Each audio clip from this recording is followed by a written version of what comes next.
Jail থেকে বের হয়ে ঈদের দিন সবার সাথে নামাজ পড়লেন ব্যারিস্টার সুমন। তো বন্ধুরা, ইতিমধ্যে দেখতে পেয়েছেন ব্যারিস্টার সুমন কিন্তু সবার সাথে ঈদের দিন নামাজ পড়তেছেন এবং নামাজ পড়ে বের হয়েছেন। বাংলাদেশে এবার অস্থির পরিস্থিতির মধ্যেই ঈদ উদযাপন হয়েছে তুলকালাম। সংঘর্ষে জড়িয়েছে আওয়ামী লীগ আর বিএনপি নেতাকর্মীরা। আমাদের বাংলাদেশের রাষ্ট্রপতি হচ্ছেন ডক্টর ইউনূস। শাহাবুদ্দিন চুপ্পুর কি হবে? এদিকে আজ ঈদের পরের দিন হঠাৎ পরিস্থিতি গুড়িয়ে দেন সেনাপ্রধান। শেখ হাসিনার কপাল খুলে সেনাপ্রধানের এই পদক্ষেপটিতে ডক্টর ইউনূসও আছেন মহাবিপদে। বাংলাদেশকে রক্ষা করা নিয়ে হিমশিম খাচ্ছেন। এর পেছনেও রয়েছে একটা কারণ ইতিমধ্যে সেনাপ্রধান ওয়াকারুজ্জামান তার কাছে নতুন করে বার্তা এসেছে। তার কথা বা তার এই সেনাবাহিনীর মধ্যে ইউনূসের না থাকায় কি বড় কোনো পট পরিবর্তন বা বড় কোনো ধামাকা হয়ে যাবে না তো? আমাদের উপদেষ্টা আসিফের ভিআইপি ভাবে নামাজ পড়া, যে তিনি একাই ওয়ান কাইন্ড অফ একটা কাতারে নামাজ পড়ছেন, এই দৃশ্যটা নিয়ে ফাইনাল কারণ জানা গেছে। তবে যত সমালোচনা, এটার মূল কারণ ইতিমধ্যেই আমরা এই খবরের সাথে অনেকেই পরিচিত যে অনেকগুলো জায়গায় এই সমন্বয়করা প্রায় মার খেতে খেতে বেঁচে এসেছে, কিংবা কয়েকটা জায়গায় মেরে একেবারে চোখ মুখ ফুলিয়ে দিয়েছে, মাথা মাথা ফাটিয়ে দিয়েছে। এরকমও কয়েকটি ঘটনা ঘটেছে। সুতরাং এখনো পর্যন্ত আমরা দেখে আসছিলাম যে সমন্বয়করা বাইরে বেরালেই মারধরের শিকার হচ্ছে। সবচেয়ে বড় কথা কি জানেন? ইউনূস স্যারের যে ঈদ নিয়ে বক্তব্যটা দিলেন রে ভাই, একদম হৃদয় ছুঁয়ে গেছে। কিভাবে যে বলে, কেমন করে যে বলে, এমন ভাবে বলে যে মানুষের হৃদয়ের ভিতরে উনি ঢুইকা যায়। ওনার কথা থেকে কেউ বাদ যায় না, ঘরের মা বোন, না খেটে খাওয়া মানুষ, দিন মজুর। দুঃখজনক হলেও সত্য, যেটা ইতিমধ্যে ট্রাম্প প্রশাসনকে আমিও জানিয়েছি প্রশ্নের মাধ্যমে, যে বাংলাদেশের ইউনূস সরকার আপনাকে মিথ্যাবাদী বলেছে। বাংলাদেশকে উনি সরাসরি অভিযুক্ত করছেন বা বাংলাদেশের বিরুদ্ধে, বাংলাদেশ সরকারের বিরুদ্ধে কাজ করছেন। মোহাম্মদ ইউনূস এই পরিস্থিতিতে দাঁড়িয়ে তিনি বাংলাদেশের মানুষকে বোঝানোর চেষ্টা করছেন যে তিনি বাংলাদেশের মানুষ। ঈদের আগে জেল থেকে মুক্তি পেয়ে সবার সাথে বাড়িতে ঈদের নামাজ পড়লেন ব্যারিস্টার সুমন। এইদিকে আরো শোনা যায় সেনাপ্রধানের হাত ধরে দেশে ফিরলেন শেখ হাসিনা। এবার তাহলে ডক্টর ইউনূসের কি হবে? এমন নিউজ বর্তমান বাংলাদেশের সোশ্যাল মিডিয়াতে ভাইরাল হয়ে ছড়িয়ে পড়ছে। তো বন্ধুরা, সত্যি কি ব্যারিস্টার সুমন জেল থেকে বের হয়েছে এবং সত্যি কি শেখ হাসিনা সেনাপ্রধানের হাত ধরে দেশে ফিরছেন? এগুলো সত্য নাকি গুজব? এইবার এই বিষয় নিয়ে আমরা পর্যালোচনা এবং তদন্ত করে বেশ কয়েকটি খুবই গুরুত্বপূর্ণ তথ্য এবং ভিডিও ফুটেজ পাই, যা আজকের ভিডিওতে সেগুলোই এক এক করে ধারাবাহিক তুলে ধরা হবে। যদিও আজকের ভিডিওটা কিছুটা লং হতে পারে, তবে আজকের ভিডিওতে জানতে পারবেন ব্যারিস্টার সুমন, শেখ হাসিনা, সেনাপ্রধান ওয়াকারুজ্জামান ও ডক্টর ইউনূসকে নিয়ে এমন কিছু অজানা গোপন তথ্য, যা জানলে আপনিও ইতিমধ্যে অবাক হতে বাধ্য। সেই সাথে আরো জানতে পারবেন বর্তমান বাংলাদেশের রাজনীতির প্রেক্ষাপট আসলে কোন দিকে যাচ্ছে। বন্ধুরা, চলুন ভিডিওতে আজকে আর বেশি কথা বাড়াবো না, সরাসরি আজকে আমরা চলে যাব মূল ভিডিওতে। সর্বপ্রথম আমরা দেখব সেনাপ্রধান ওয়াকারুজ্জামান, ডক্টর ইউনূস ও শেখ হাসিনাকে নিয়ে একটি ভিডিও, তারপরে আমরা চলে যাব ব্যারিস্টার সুমনের কাছে। সেনাপ্রধান জেনারেল ওয়াকারুজ্জামানকে নিয়ে নজিরবিহীন অ্যালার্জি তৈরি হয়েছে সরকারের ভিতরে বাইরে, দেশের ভিতরে এবং দেশের বাইরে। এবং একজন মানুষ যে কিনা এই কয়দিন আগেও সকলের নিকট কাঙ্ক্ষিত ব্যক্তি ছিলেন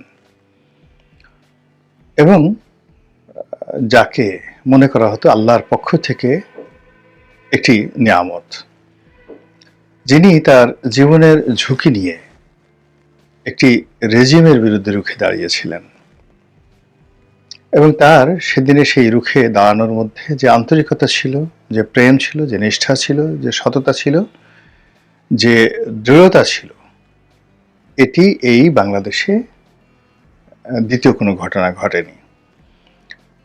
বাংলাদেশে বিভিন্ন সময় এটাতে অনেকগুলো সেনা বিপ্লব হয়েছে, অনেকে নেতৃত্ব দিয়েছেন, অনেক মেধাবী জেনারেল এখানে সফল হয়েছেন, অনেকে ফাঁসিতে ঝুলেছেন।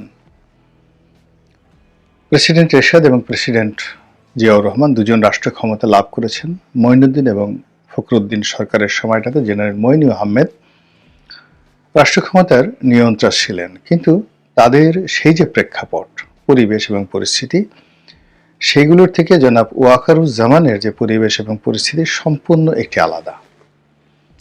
জুলাই আগস্ট বিপ্লব আমাদের 100 বছরের ইতিহাসের এক অনন্য ঘটনা এবং এই সময়টিতে সিভিল অ্যাডমিনিস্ট্রেশন, মিলিটারি অ্যাডমিনিস্ট্রেশন, অন্যান্য জুডিশিয়ারি থেকে শুরু করে সকল বিধি ব্যবস্থাতে আওয়ামী লীগ যে একছত্র আধিপত্য বিস্তার করেছিল, সেক্ষেত্রে শেখ হাসিনার সামনে গিয়ে কেউ কথা বলবেন, আওয়ামী লীগের বিরুদ্ধে কেউ কথা বলবেন, এই ধরনের চিন্তা চেতনা রাষ্ট্রীয় আমলা তো দূরের কথা, মানুষ তো দূরের কথা, শয়তানেরও এই সাহস হতো না। ইবলিস গণভবনের সামনে, আওয়ামী লীগ অফিসের সামনে ভুলেও যেত কিনা আমার যথেষ্ট সন্দেহ রয়েছে। তো মানুষ যখন তার ক্ষমতা, দাপট, দম্ভের সর্বোচ্চ পর্যায়ে পৌঁছে যায়, তখন তার সামনে কোনো মানুষ কথা বলতে পারে না। বাস্তব ইতিহাস থেকে দুটো ঘটনা বলি। গিয়াসউদ্দিন বলবল নামক একজন দিল্লির বাদশা ছিলেন। তিনি দিল্লির প্রধানমন্ত্রী ছিলেন সম্রাট নাসিরউদ্দিন এর আমলে। তার পরবর্তীতে তিনি আরো প্রায় 20 বছর নিজে সুলতান ছিলেন। এত নিষ্ঠুর এবং এত চরম ভাবাপন্ন ছিলেন যে তিনি যদি রাগান্বিত হয়ে কোনো মন্ত্রীর দিকে তাকাতেন, উজির নাজিরের দিকে তাকাতেন, প্রকাশ্য রাজদরবারে অনেক মন্ত্রী প্রস্রাব করে দিয়েছে, কাপড় নষ্ট করে ফেলেছে, এরকম ইতিহাস রয়েছে। আরেকজন নিষ্ঠুর সম্রাট ছিলেন আলাউদ্দিন খিলজি। তারও একই অবস্থা। তিনি যখন কোনো কথা বলতেন, সেই কথার উত্তর দেওয়ার জন্য তার আশেপাশের লোককে বহুক্ষণ চিন্তা ভাবনা করে তারপরে কথা বলতে হতো। তো সেই দিক থেকে শেখ হাসিনা তার প্রতিপক্ষকে যেভাবে ভয় দেখাতে পেরেছিলেন সফলভাবে, তেমনি তার একান্ত নিকটজন, এমনকি তার সন্তান, পুত্র, কন্যা, বোন, পরিবারের যারা আপনজন, তারাও তাকে জমের মতো ভয় পেতেন। এবং সেই ভয়টা কতটা ভয় প্রবল হতে পারে, ছোট্ট একটা উদাহরণ দিই। যেমন ধরুন, আপনি একটা গোখরা সাপ, আপনি যদি জানেন যে গোখরা সাপটা মরে গেছে, কিন্তু আপনাকে যদি বলা হয় ধরুন, আপনি সেটা কিন্তু ধরতে পারবেন না। কিংবা একটা মৃত সাপের যে খোলস, সেটা যদি আপনার বিছানার পাশে রাখা হয়, বলা হয় আপনি ঘুমান, আপনি ঘুমাতে পারবেন না। একটা মানুষ যখন একটা সাপকে ভয় পায়, তার চেয়ে কোটি কোটি গুণ ভয় পায় অন্য একটি মানুষকে। শেখ হাসিনা সেই ভয়টা তৈরি করে ফেলেছিলেন। তো সেই ভয়কে জয় করে তার সামনে গিয়ে তাকে পদত্যাগের কথা বলা, তাকে 30 মিনিট সময় বেঁধে দেওয়া এবং তাকে দেশ থেকে বাধ্য করা, এটা 1000 বছর এই ঘটনা সহজে ঘটে না, যেটা জেনারেল ওয়াকারুজ্জামান ঘটিয়েছেন। দ্বিতীয়ত, তিনি শেখ হাসিনার মনোনীত ছিলেন, শেখ হাসিনার আত্মীয় ছিলেন, ফলে তার জন্য এটা ছিল ডবল বার্ডেন, এবং সেই কাজটি তিনি করেছেন। এখন মঈনুদ্দিন এবং ফখরুদ্দিন বঙ্গভবনে গিয়ে ইয়াজউদ্দিনকে যে কথা বলেছেন, সেই কথা মিস্টার মঈনুদ্দিন কিংবা মিস্টার ফখরুদ্দিন মরে গেল বেগম জিয়াকে বলতে পারতেন না। বেগম জিয়া তার ক্ষমতা হস্তান্তর করে যখন তিনি প্রেসিডেন্ট ইয়াজউদ্দিনের হাতে সেই ক্ষমতাটা দিয়ে দিয়েছেন, তখন সেখানে গিয়ে খুব সহজে একজন সেনাপ্রধান দাপট দেখাতে পারে। এখন ধরেন, চুপ্পু সাহেবের সাথে কথা বলা, বেগম জিয়ার সাথে কথা বলা, আর হাসিনার সঙ্গে, শেখ হাসিনার সঙ্গে কথা বলা এক জিনিস নয়। তো সেই কাজটি জনাব ওয়াকারুজ্জামান করেছিলেন। আর আমরা সেই প্রায় 2 মাস 3 মাস ধরে তার প্রশংসায় পঞ্চমুখ ছিলাম। এখন তাকে নিয়ে আমরা সমালোচনা করছি। তিনি ভারতের দালাল, কেন তিনি ভারতের সেনাপ্রধানের সঙ্গে কথা বলেন, তারপর তিনি এখনো শেখ হাসিনার সঙ্গে যোগাযোগ রক্ষা করছেন, তাকে আবার ক্ষমতায় বসানোর চেষ্টা করছেন, আওয়ামী লীগকে তিনি একটি স্পেস দেওয়ার চেষ্টা করছেন, তিনি ক্ষমতা দখলের চেষ্টা করছেন, তিনি জরুরি অবস্থা জারি করার চেষ্টা করছেন, তিনি লোক ভালো নন, তিনি আমেরিকার দালালি করার চেষ্টা করছেন, সরকারকে কাজ করতে দিচ্ছেন না, এবং সেনাবাহিনীকে মাঠে রেখে তিনি ম্যাজিস্ট্রেসি ক্ষমতা নিয়েছেন, কিন্তু নিজের স্বার্থ চরিতার্থ করার জন্য একটা পুরো পরিস্থিতি ইউনূস সরকারের বিরুদ্ধে নিয়ে নেওয়ার জন্য এবং আওয়ামী লীগের জন্য এবং ভারতের জন্য একটি সুবিধাজনক পরিবেশ পরিস্থিতি তৈরি করার জন্য তিনি চেষ্টা চালাচ্ছেন। এই ধরনের হাজারো অভিযোগ তুলে প্রতিদিন সামাজিক মাধ্যমগুলোতে ঝড় তোলা হচ্ছে, এবং জেনারেল ওয়াকারুজ্জামানের ব্যক্তিগত চিন্তা চেতনা, ঘুম, খাওয়া দাওয়া হারাম করে দেওয়ার জন্য আমরা যে কাজগুলো করছি, এই কাজগুলোর ফলে আমাদের উপর আল্লাহর গজব বলতে গেলে অনিবার্য হয়ে পড়বে। এর কারণ হলো আল্লাহ রাব্বুল আলামিন বলেন, ওয়াম্মা বিনিয়ামতি রব্বিকা ফাহাদ্দিস। আল্লাহ রাসূলকে উদ্দেশ্য করে তিনি বলেন, হে নবী, আলাম ইয়াজিদ কাতিমান ফাওয়া, আমি কি আপনাকে এতিম হিসেবে পাইনি? তো এই যে কথাটা বললেন যে হে নবী, আলাম ইয়াজিদ কাতিমান ফাওয়া, আমি কি আপনাকে এতিম হিসেবে পাইনি?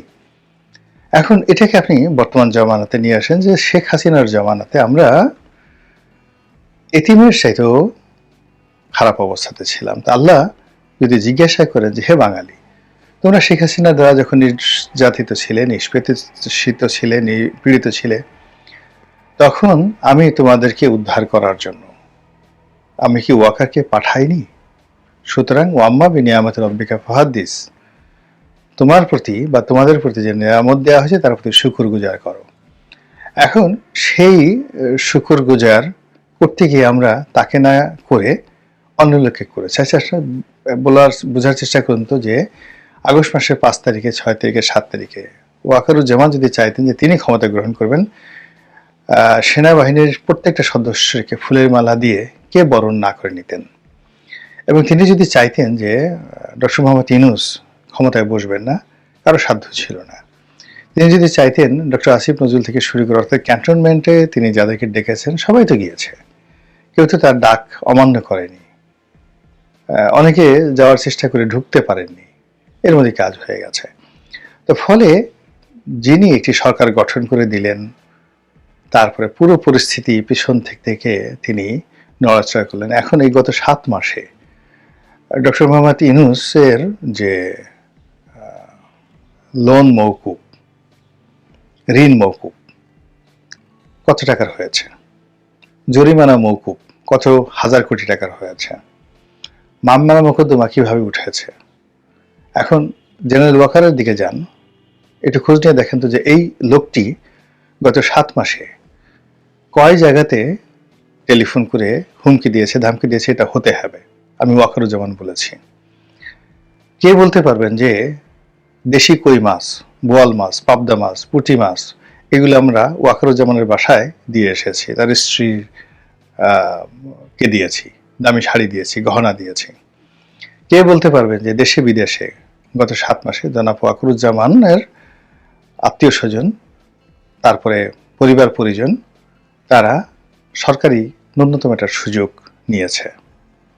আবার অন্যদিকে আপনি যদি চিন্তা করেন যে ডক্টর মোহাম্মদ ইউনূসের মেয়ে, তারপরে তার ভাতিজা, তার বন্ধু, তার বান্ধবী, তার সহকর্মী, তার আত্মীয় স্বজন কে সুযোগ না নিয়েছে।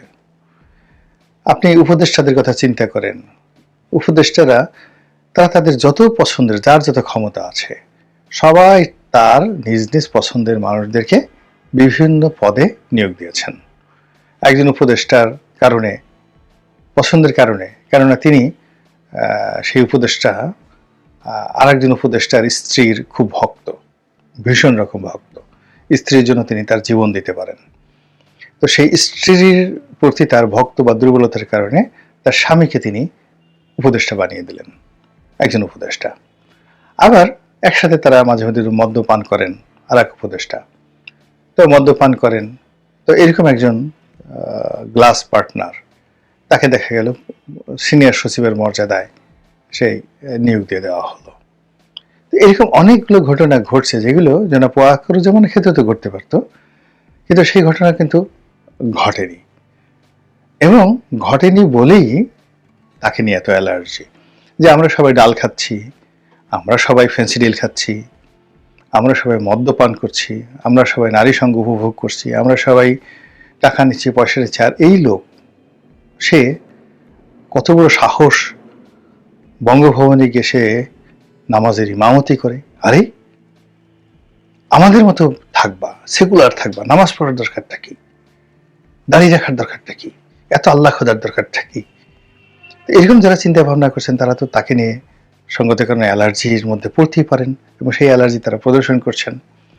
2 নম্বর হলো যে এই মানুষ যারা ফাইন্যান্সিয়ালি কারাপ্টেড নয়, তাদেরকে আপনি অন্য যে কোনোভাবে কারাপ্টেড করতে পারবেন না। 2 নম্বর হলো যে যারা ক্ষমতার লোভ নেই, কিছু হতে চায় না, আপনি তাদেরকে ভয় দেখাতে পারবেন না। তাদেরকে পিছু হটাতে পারবেন না। এখন এই ওয়াকারুজ্জামানের এই দুটো বিষয়, অর্থাৎ ক্ষমতার প্রতি তার যে লোভ বা লালসা, এটি গত 7 মাসে আমরা দেখিনি। তিনি নিজেও বসেননি, তার আত্মীয় স্বজন কাউকে বসাননি, এমনকি তার বাসার পিয়ন, ড্রাইভার, দারওয়ান যদি শেখ হাসিনার একজন পিয়ন 400 কোটি টাকার মালিক হতে পারে, ওয়াকারুজ্জামানেরও তো পিয়ন আছেন, ব্যাটম্যান আছেন, বাবুর্চি আছেন, বাড়ির দারোয়ান আছেন। তো কেউ এই গত 7-8 মাসে একটা পেঁয়াজ, একটা আলু, একটা কদমা কারো কাছে ঘুষ নিয়েছেন, আচ্ছা বলেন তো এরকম একটা প্রমাণ লিখে দেন। যদি তাই না হয় তাহলে যারা এই গত 7 মাসে রাস্তার আগে ছিলেন ফকির, এখন আমির হয়ে গেছেন, আগে ছিলেন টোকাই, এখন রীতিমতো নবাব সিরাজউদ্দৌলার নাতি হয়ে গেছেন, তো সেই মানুষগুলো ওয়াকারুজ্জামানকে পছন্দ করবেন না। এখন তাকেও ওই যে শিয়ালের লেজ কাটার মতো তাকেও লেজ কেটে দিতে হবে। কিন্তু আমরা যত সহজে সবকিছু হিসাব করি, প্রকৃতি আসলে এভাবে হিসাব করে না। প্রকৃতির হিসাব বড় নিষ্ঠুর, বড় নির্মম। প্রকৃতি সবসময় ভালো মানুষের পক্ষে থাকে এবং মন্দ মানুষের জন্য একটা নির্দিষ্ট সময় দেয় বটে, কিন্তু শেষ বিজয়টা ভালো মানুষের হয়ে থাকে। যদি ওয়াকারুজ্জামানের ভিতরে সততা থাকে, ন্যায়পরায়ণতা থাকে, ন্যায়নীতি থাকে, তিনি না চাইলেও অনেক কিছু হবে, আর তিনি চাইলেও অনেক কিছু করতে পারবেন না। আবার তার প্রতিপক্ষ যারা আছে তারা না চাইলেও অনেক কিছু হবে, আর তারা চাইলেও তারা অনেক কিছু করতে পারবেন না। এভাবেই এই মহাবিশ্ব নিয়ে মহান আল্লাহ রাব্বুল আলামিন খেলাধুলা করছেন। সেই যে বিখ্যাত গানের মতো, খেলিছে বিশ্ব নিয়ে বিরাট এ শিশু আনমনে, কবি নজরুলের সেই গান। অবস্থার দৃষ্টি মনে হচ্ছে বাংলাদেশে এখন অনেক খেলা বাকি আছে, অনেক কৌশল বাকি আছে এবং অনেক ঘটনা। নতুন বাংলাদেশে অন্যরকম ঈদ, আমাদের সাংস্কৃতিক জগতে নতুন ডাইমেনশন। একই সাথে ঈদের পর হঠাৎ করেই রাজনীতিতেও নতুন সমীকরণ আসছে। বিবিসি বাংলার একটা রিপোর্টে সেটাই উঠে এসেছে। দর্শক, এই বিষয়টা আমি আশা করি বেশ কয়েকটা আলোচনায় আপনাদেরকে বোঝাতে পেরেছি যে সত্যিকার অর্থে আমাদের এই বাংলাদেশ নতুন বাংলাদেশ, দ্যাট মিনস 5 আগস্ট আমরা দ্বিতীয়বার স্বাধীন হয়েছি। সেটা ঈদ উদযাপনের ধরন দেখে আপনারা বুঝছেন। আমরা এতদিন সাংস্কৃতিক গোলামির মধ্যে ছিলাম, এখন আমরা স্বাধীন হয়েছি। মুসলিম কালচার আমরা রাষ্ট্রীয় পৃষ্ঠপোষকতায় জনপরিসরে আমরা প্র্যাকটিস করতে পারছি, সেগুলো রিভাইভ হচ্ছে। এর মধ্যে রাজনীতিতেও নতুন আবহ আমরা লক্ষ্য করছি। বিবিসি বাংলা একটা গুরুত্বপূর্ণ রিপোর্ট, ঈদের পর কোন পথে রাজনীতি, কি পরিকল্পনা বিএনপি, জামাত আর এনসিপি। এর মানে বিএনপি, জামাত, এনসিপি এরাই হচ্ছে এখন রাজনীতির মূল চালিকা শক্তি। হ্যাঁ, অন্যান্য দল এরা কোনো না কোনোভাবে বিএনপি, জামাত, এনসিপি এই 3 বলয়ের মধ্যে আছে। বিবিসি বাংলার এই রিপোর্ট অত্যন্ত গুরুত্বপূর্ণ। বাংলাদেশে এবারের ঈদ উল ফিতর পালিত হচ্ছে নতুন রাজনৈতিক বাস্তবতায়। বিএনপি, জামাতের মতো পুরনো রাজনৈতিক দলগুলোর নেতাকর্মীরা নিজ নিজ এলাকা চষে বেড়াচ্ছেন, পিছিয়ে নেই সদ্যগঠিত দল এনসিপিও। তবে এবার মাঠে কোনো সরকারি দল নেই, এটা একেবারেই একদম রাজনীতিতে একটা নতুন আবহ। কোনো সরকারি দল নেই, তবে এদেশের আপামর জনসাধারণ এক্সেপ্ট কিছু ভারতীয় দালাল, তারা ডক্টর ইউনূস সরকারকে ওন করে, সরকারকে নিজেদের মনে করে। জনগণ এবং সরকারের এই আত্মিক সম্পর্ক, এটা রাজনীতিতে কালচারে একটা নতুন আবহ, এটা অতীত কখনো হয়নি। বিবিসি বাংলার রিপোর্টে এটা উঠে এসেছে। কিন্তু ক্ষমতাচ্যুত আওয়ামী লীগের শীর্ষ নেতাদের পাশাপাশি তৃণমূল অনেক নেতাকর্মী আত্মগোপনে কিংবা এলাকা থেকে দূরে রয়েছেন, তারা প্রকাশ্যে ঈদ করতে পারেনি। এদিকে 5ই আগস্ট গণঅভ্যুত্থানের পর সময় যতই গড়িয়েছে, অভ্যুত্থানের পক্ষগুলোর মধ্যে ততই বিভিন্ন ইস্যুতে মতভেদ স্পষ্ট হচ্ছে। মতভেদ এমন জায়গায় এসে দাঁড়িয়েছে যে রমজান মাস জুড়ে ইফতার পার্টিগুলোতে বিভিন্ন দলের নেতারা পরস্পর বক্তব্য দিতে দেখা গেছে। শুধু পরস্পর বিরোধী বক্তব্য নয়, জামাত ইসলামের অনেকগুলো ইফতার মাহফিলে, আমি নিজে প্রায় 12টা ইফতার মাহফিলের তালিকা পেয়েছি এবং বিশ্লেষণ করেছি যে বিএনপি সন্ত্রাসীরা জামাতের ইফতার মাহফিলে হামলা করেছে। এমনকি এনসিপির ইফতার মাহফিলেও বিএনপি হামলা করেছে। রমজান মাসেও এনসিপি নেতাদের উপর নানানভাবে বিএনপি হামলা করেছে। আব্দুল হান্নান মাসুদের উপর হামলাও আপনারা দেখেছেন। তো রাজনীতিতে মতবিরোধ স্পষ্ট, তবে এই মতবিরোধ এখন মৌলিক পয়েন্ট একটা হচ্ছে ভারতের পক্ষের শক্তি, আর একটা হচ্ছে ভারতের বিপক্ষের শক্তি। মতভেদ এখন এমন জায়গায় এসে দাঁড়িয়েছে। অবশ্য পাল্টাপাল্টি বক্তব্য দিতে দেখা গেল বেশ কয়েক বছর ধরে এবারেই একে অন্যকে ইফতারের আয়োজনে আমন্ত্রণ জানিয়েছে বিভিন্ন দলের নেতারা, এবং তারা নিজেরা অংশ নিয়েছে অন্য দলের ইফতারে। না, এটা তো গত বছর হয়েছিল। বরং জামাতে ইফতারে বিএনপি যথাযথ সাড়া দেয়নি। একজন পাঠিয়েছে, 2 জন লোক পাঠিয়েছে, অথচ উচিত ছিল খালেদা জিয়া কিংবা তারেক রহমান নিজে জামাতের ইফতার মাহফিলে পার্টিসিপেট করবেন, হোক সেটা ভার্চুয়ালি। অতীতে খালেদা জিয়া নিজে সবসময় জামাতের ইফতার মাহফিলে প্রধান অতিথির আসনে বসতেন। এখন ঈদের পর দেশের রাজনীতি, নির্বাচন এবং সংস্কার ইস্যুতে দলগুলোর মতভেদ বড় আকারের সামনে চলে আসতে পারে বলে এমন ধারণা পাওয়া যাচ্ছে। হ্যাঁ, ঈদের পরে রাজনীতি একটা ফাটাফাটি হবে। ফাটাফাটি হবে বিটুইন হুম? বিএনপি ভার্সেস জনগণ, বিএনপি ভার্সেস অল, মানে বিএনপি মার খাবে। তবে বিএনপি একটু টেস্ট করে দেখবে, প্রথমে ডক্টর ইউনূসের বিরুদ্ধে বলে মাঠে নেবে, তারপরে যদি দেখবে অবস্থা খারাপ, পেটানে খাওয়া লাগবে, তারপরে বিএনপি আবার বলবে যে সামনের ঈদের পর আন্দোলন, কোরবানি ঈদের কথা বলবে, কোরবানি ঈদের পরে বলবে যে বৃষ্টির পর, ইত্যাদি ইত্যাদি। দলভেদে কোনো কর্মসূচি আসবে কিনা তা নিয়েও রাজনীতির অঙ্গনে আলোচনা হচ্ছে। আপনারা জানেন যে ঈদের আগের দিন মির্জা ফখরুল বলেছেন যে তারা প্রয়োজনে রাজপথে নামবেন, এমনকি জোটগতভাবে এটা নামতে পারে। অবশ্য জোটের কেউ এখানে আসার সম্ভাবনা নেই। বিএনপি, জামাত আর এনসিপির বিভিন্ন সারি নেতাদের সঙ্গে বিবিসি কথা বলে জানতে পেরেছে ঈদের সময়টা কাজে লাগাতে নির্বাচনী প্রচারণার মতো করে প্রচেষ্টা চালিয়েছে বড় দলগুলোর নেতাকর্মীরা। কোনো রাজনৈতিক দলের পক্ষ থেকে সেভাবে তৎপরতা থাকতে বলা হয়েছে তৃণমূল কর্মীদের, সব দলের পক্ষ থেকেই।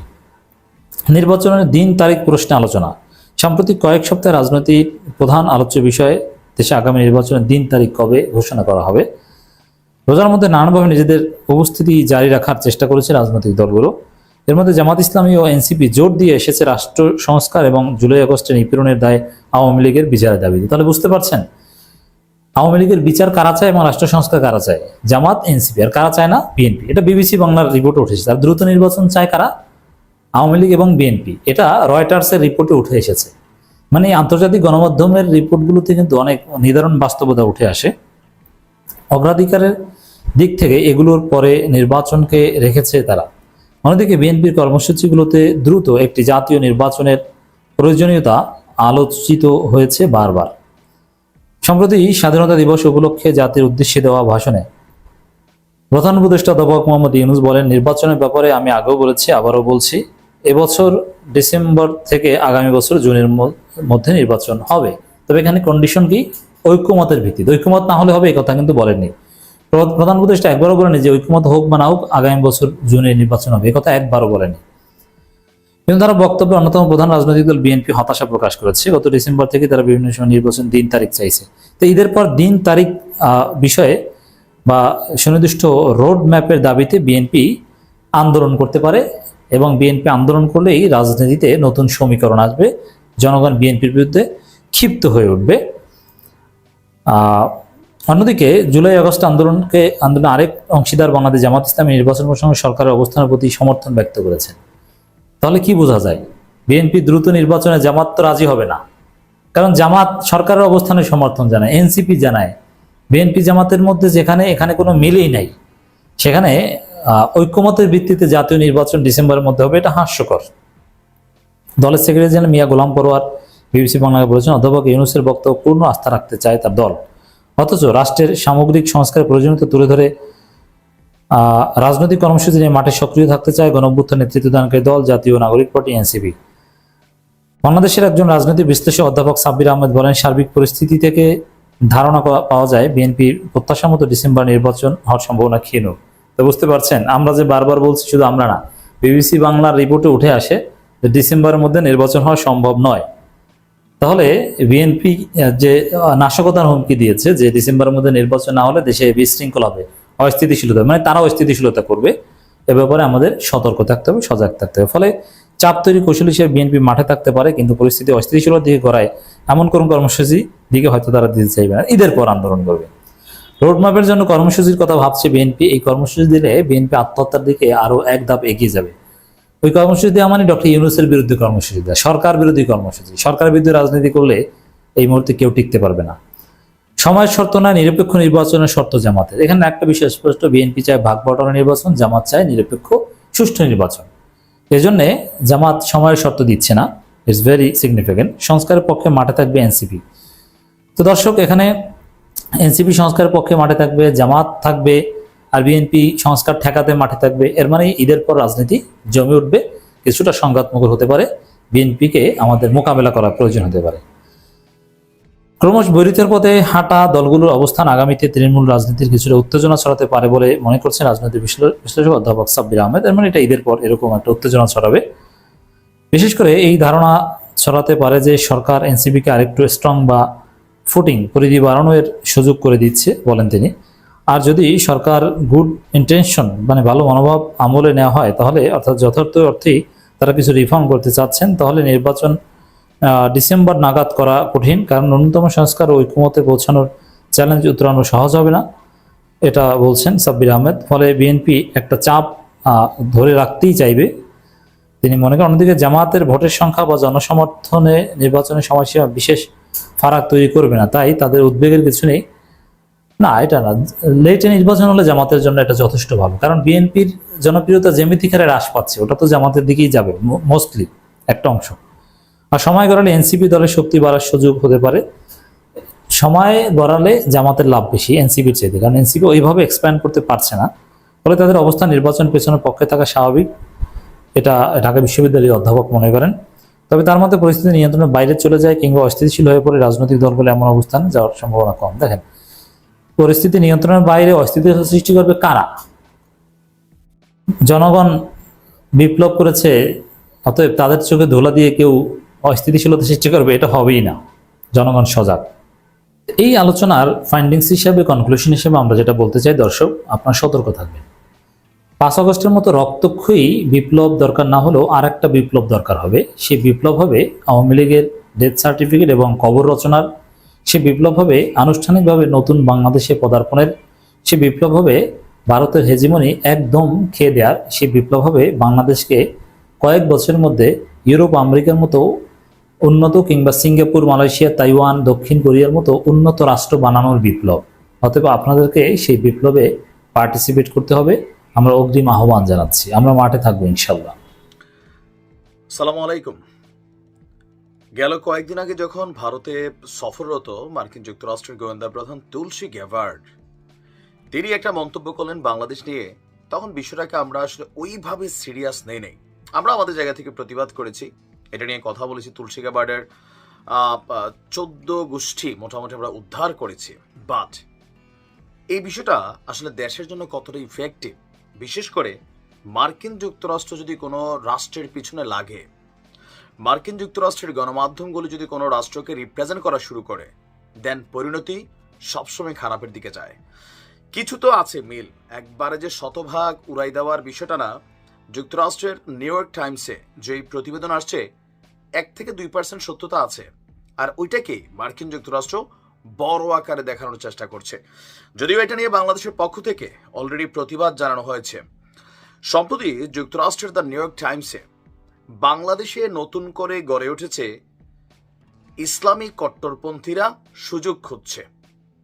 বাংলাদেশ নতুন করে গড়ে উঠছে আর সেখানে ইসলামী কট্টরপন্থীরা সুযোগ খুঁজছে, এই শিরোনামে একটা প্রতিবেদন প্রকাশ করেছে মার্কিন যুক্তরাষ্ট্রের গণমাধ্যম দ্য নিউ ইয়র্ক টাইমস। খুবই পপুলার এবং এই পত্রিকাটা বিশ্বের নামি দামি বাঘা বাঘা যে রাষ্ট্রগুলো আছে তাদের রাষ্ট্রপ্রধানরা এই নিউজগুলো পড়েন। আর এটা নিয়ে আমাদের সরকারের পক্ষ থেকে আপনার কি বলা যায়, বিভ্রান্তিকর এবং একপক্ষীয় বলে প্রতিবেদন বলা হয়েছে। সেখানে বলা হয়েছে আপনার প্রবন্ধটার যদি খুবই গুরুত্বপূর্ণ আপনার কিছু আমরা জিনিস দেখি, সেখানে লিখছে বাংলাদেশের অগ্রগতি এবং চ্যালেঞ্জের বাস্তবতা। আমাদের সরকার বলছে প্রবন্ধটিতে কিছু ধর্মীয় উত্তেজনার ঘটনা এবং রক্ষণশীল আন্দোলনের কথা বলা হয়েছে, কিন্তু এর বিপরীতে দেশের সামগ্রিক উন্নয়ন, সমাজের অগ্রগতির দিক থেকে তারা আপনার এখানে সামনে নিয়ে আসেনি। আর আরেকটা ভুল তথ্য হচ্ছে যে প্রধান উপদেষ্টা ডক্টর মোহাম্মদ ইউনূস চরমপন্থী শক্তির বিরুদ্ধে কঠোর অবস্থান নেননি। মানে নিউ ইয়র্ক টাইমস বলছে যে তিনি এই শক্তিটাকে দাঁড়ানোর সুযোগ করে দিচ্ছেন, বাট সরকার বলছে যে এটা সম্পূর্ণ বিভ্রান্তিকর এবং দীর্ঘদিনের নারী ক্ষমতায়নের কাজকে অস্বীকার করে। ইউনূস সবসময় নারীর ক্ষমতায়নের পক্ষে দাঁড়িয়েছেন, গ্রামীণ ব্যাংক এবং তার কেরিয়ার জুড়ে নারীদের অর্থনৈতিকভাবে স্বাবলম্বী করার জন্য কাজ করেছেন। এবং বাংলাদেশের ধর্মীয় সহিংসতা হিসাবে যে চিত্র সেই প্রতিবেদনে তুলে ধরা হয়েছে সেটাও বিভ্রান্তিকর হিসাবে সরকার বলছে যে রাজনৈতিক দলগুলো, এটা কিন্তু আমরা জানি, দেখেন এই দেশে ধর্মীয় যে ঘটনাগুলো ঘটে ম্যাক্সিমাম সময় এটা পলিটিক্যাল। আওয়ামী লীগের আমলে আলেমোলামারা বা যারা আলেমোলামার মধ্যেও যারা রাজনীতি করতেন, আওয়ামী লীগের বিরুদ্ধে কথা বলতেন, বঙ্গবন্ধুর বিরুদ্ধে কথা বলতেন, তাদেরকে ধরা হয়েছে। যারা নর্মাল ওয়াজ মাহফিল করছেন এদেরকে কিন্তু ধরে নাই। যারা নিজেদের রাজনৈতিক দলকে পারপাস করতেন, সার্ভ করতেন, তারাই কিন্তু বাটে পড়ছে। আবার এখনো দেখেন এই আমলে আইসো তো টুকিটাকে আমরা দেখছি। মানে মোট কথা তাদের এই প্রতিবেদনটাতে বাংলাদেশের যে প্রেক্ষাপট এটাকে 100% ভুলভাবে আমার কাছে মনে হয় যে নিজের কাছেও মনে হয়েছে টোটাল প্রতিবেদনটাতে বাংলাদেশকে নিয়ে একটা মিসলিড করা হয়েছে।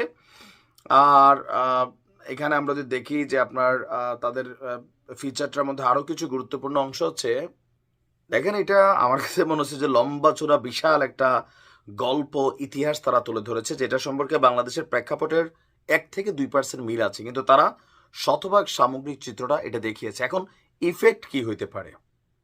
যে ইফেক্টটা হতে পারে বাংলাদেশ সম্পর্কে ইসলাম ফোবিয়া জিনিসটা এখানে ঢুকাই দেওয়া হবে। ইভেন ট্রাম্প সরকার আসার পর আপনি দেখেন পাকিস্তান সহ বেশ কিছু রাষ্ট্রের প্রতি কয়েকটা লেয়ারের সিকিউরিটি ইস্যু অলরেডি কার্যকর করা হয়েছে, বাংলাদেশ এখানে বাদ গেছে। কিন্তু এই প্রতিবেদনগুলো ট্রাম্পের দৃষ্টিকে বাংলাদেশের দিকে একটা কট্টরপন্থী রাষ্ট্র হিসেবেই আসলে তৈরি করতে, মানে একটা মেন্টালিটি তৈরি করতে ভূমিকা রাখবে। আর রেজাল্ট স্যাংশন আসতে পারে, ভিসা জটিলতা আসতে পারে, এখানে বিনিয়োগের ইস্যুটা কমে যেতে পারে, নানান ধরনের ঝক্কি ঝামেলা কিন্তু সরকারকে পোহাতে হবে। আর এই মুহূর্তে ডক্টর ইউনূসের সরকারের জন্য যেখানে বৈশ্বিক সমর্থন প্রয়োজন, সেখানে মার্কিন যুক্তরাষ্ট্রের এই ভূমিকা ওনাকেও বিপদে ফেলবে। যদিও সরকার এটার প্রতিবাদ জানিয়েছে, বাট কতটুকু আমেরিকা এটাকে আমলে নেবে, কারণ তাদের গোয়েন্দা প্রধান এসে বলছে ভারতে বসে আপনাদের কথাগুলো নিশ্চয়ই খেয়াল আছে। বাট এই প্রতিবেদনটা আমি আপনাদের সামনে ওইভাবে আনলাম না, কারণ এটা অর্ধেক পড়লে অনেকে বলবেন ভাই এটা সঠিক সঠিক সঠিক, কেউ বলবেন ভুল ভুল ভুল।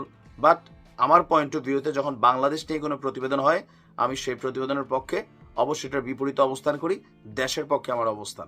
ভালো থাকুন। ধন্যবাদ প্রিয় দর্শকবৃন্দু, আমাদের ফুল ভিডিওটি দেখার জন্য আপনাকে জানাই অসংখ্য অসংখ্য ধন্যবাদ। তো বন্ধুরা, এতক্ষণ আপনারা যে ভিডিও ফুটেজগুলো দেখতে পেয়েছেন সোশ্যাল মিডিয়াতে, এই সমস্ত ভিডিও ফুটেজ নিয়ে আপনারা যে দেখলেন সব কিছু কিন্তু মানে বিশেষ করে যে কথা উঠছিল যে শেখ হাসিনা সেনাপ্রধানের হাত ধরে দেশে ফিরছেন, ডক্টর ইউনূসের কী হবে, এগুলো কিন্তু একটা ফেক এবং গুজব। সেই সাথে আরেকটি গুজব ছড়িয়ে পড়ছে, ব্যারিস্টার সুমন নাকি জেল থেকে বের হয়েছে। এটা কিন্তু একটা গুজব, দয়া করে আপনাকে গুজবে কান দেবেন না। ব্যারিস্টার সুমন এখন পর্যন্ত জেল থেকে বের হয়নি। ধন্যবাদ প্রিয় দর্শকবিন্দু, ভালো থাকবেন।